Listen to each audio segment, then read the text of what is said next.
একটি বাড়িতে মেহমানদের জন্য আয়োজন চলছে।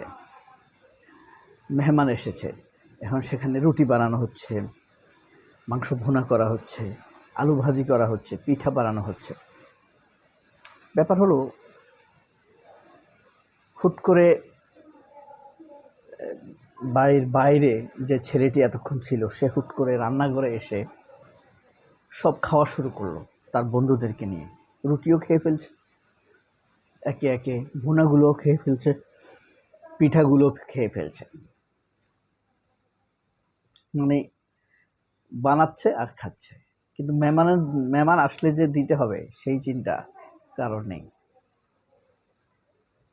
কিছুক্ষণ পর যিনি রান্না করছেন রান্নাঘরে, তিনি ধমক দিয়ে ওই ছেলেটাকে উঠাই দিলেন যে মেহমান আসবে, মেহমানদেরকে না দিতে পারলে তো ইজ্জত থাকবে না। ধমক দিয়ে একটা থাপ্পড় দিয়ে সরাই দেওয়া হয়েছে।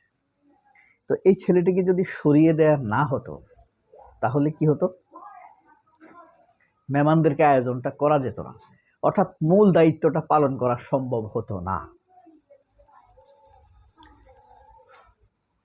নানান গোলযোগ লেগে যেত, তাই না? মান সম্মান যেত, মেহমানরা বিরক্ত হতো। এখনো বাংলাদেশে সেই পরিস্থিতিটাই হয়েছে। ধরেন আমাদের দেশের সবচাইতে আপনি স্বাধীনতার পরের কথা, মুক্তিযুদ্ধের পরের কথাই বলেন, যে আইসাই প্রধানমন্ত্রী হইল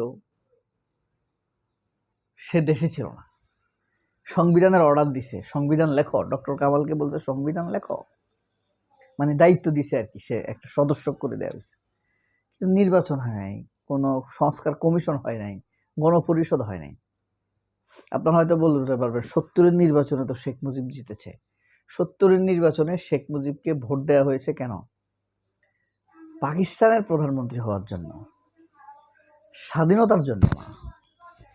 এখন এরপরে স্বাধীন হয়ে গেছে দেশ, আপনি সেটাকেই ম্যান্ডেট করে নিয়ে এখন যাকে দায়িত্ব দিছে শেখ মুজিব, সে ছিল পাকিস্তানে, ডক্টর কামাল সে ছিল মুক্তিযুদ্ধের সময় পাকিস্তানে, সুরেন্দ্র সেনগুপ্ত ছিল ইন্ডিয়াতে, ধীরেন্দ্রনাথ শম্ভু ছিল ইন্ডিয়াতে। অর্থাৎ যাদেরকে সংবিধান প্রণয়নের দায়িত্ব দেয়া হয়েছে তারা কেউই দেশে ছিল না। উড়ে এসে জুড়ে বসালো। আবার একইভাবে এখন দেখেন 24-25-26-এর প্রেক্ষাপট, যেটা কি সংবিধান নিয়ে সবচাইতে বেশি কথা বলছে সে ছিল 9 বছর যাবৎ ইন্ডিয়াতে। আন্দোলন, দেশ, সংগ্রাম এইসব নিয়ে সে কিছুই জানে না। সালাউদ্দিন আহমেদ জানে কিছু? কিচ্ছু জানে না। ঠিক একইভাবে তারেক রহমান, সে 17 বছর ছিল লন্ডনে। সে দেশের মানুষের কষ্ট, আন্দোলন, সংগ্রাম, মৃত্যু এইসব ব্যাপারে তার কোনো ফিলিংস নেই। তথ্যগুলো সে জানে, তিনি জানেন, কিন্তু এইসব ব্যাপারে তার কোনো ফিলিংস নেই। কারণ সরাসরি ব্যাপারগুলো তিনি নেতৃত্ব দেননি, ডিলিংস করেননি। হয় ডিলিংস কিছুটা করেছেন, কিন্তু নেতৃত্ব দেন নাই। নেতৃত্বের যে চাপ তাকে নেয়ার কথা তা তিনি নিতে পারেন নাই। এরপরে যে নাকি আইনমন্ত্রী গুরুত্বপূর্ণ, সে কই ছিল আমরা জানিই না।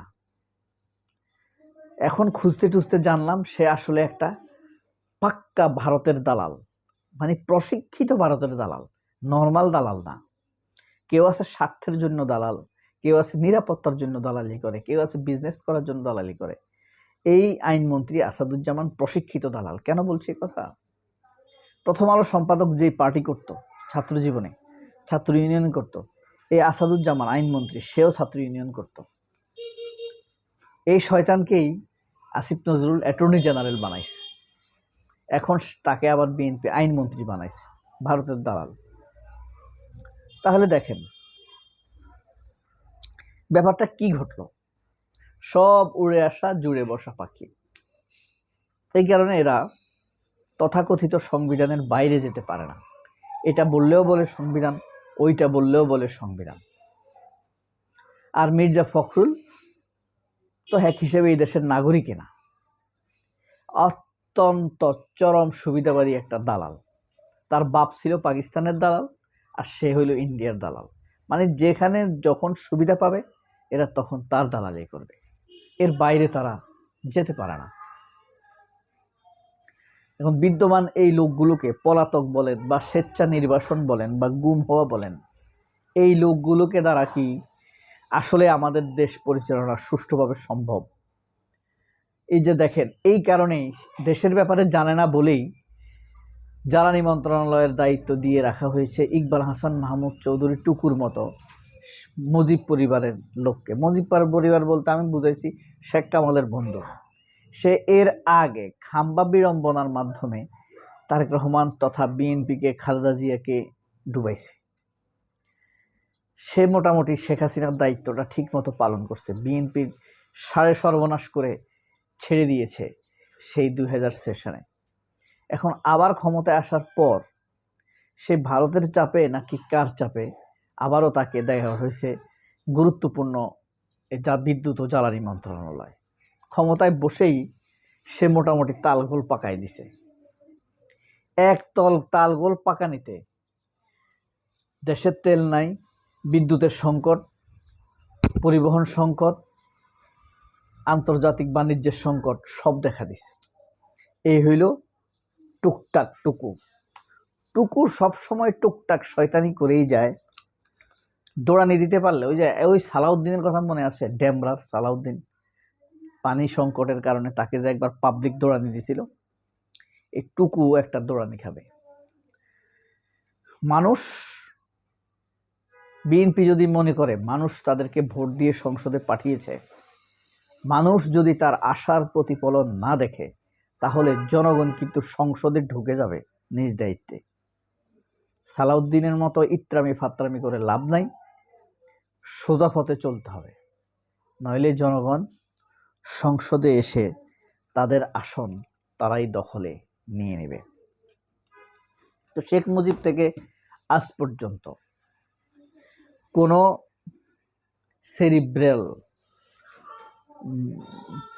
মানে কম্বিনেশনে সঠিকভাবে হয় নাই। না হয়েছে তারেক রহমান দেশের সমস্যাগুলোর সাথে অতভাবে সম্পৃক্ত, না হচ্ছে সালাউদ্দিন, না হচ্ছে আইনমন্ত্রী, তথাকথিত আইনমন্ত্রী, ছাত্র ইউনিয়নের সাবেক সভাপতি, কেউই এরা কিন্তু সঠিক কম্বিনেশনের মধ্যে নাই। আমরা এদের কাছে খুব বেশি কিছু আশাও করতে আসলে পারি না। সবাই অনেক ভালো থাকবেন। আল্লাহ হাফেজ। সালাম আলাইকুম।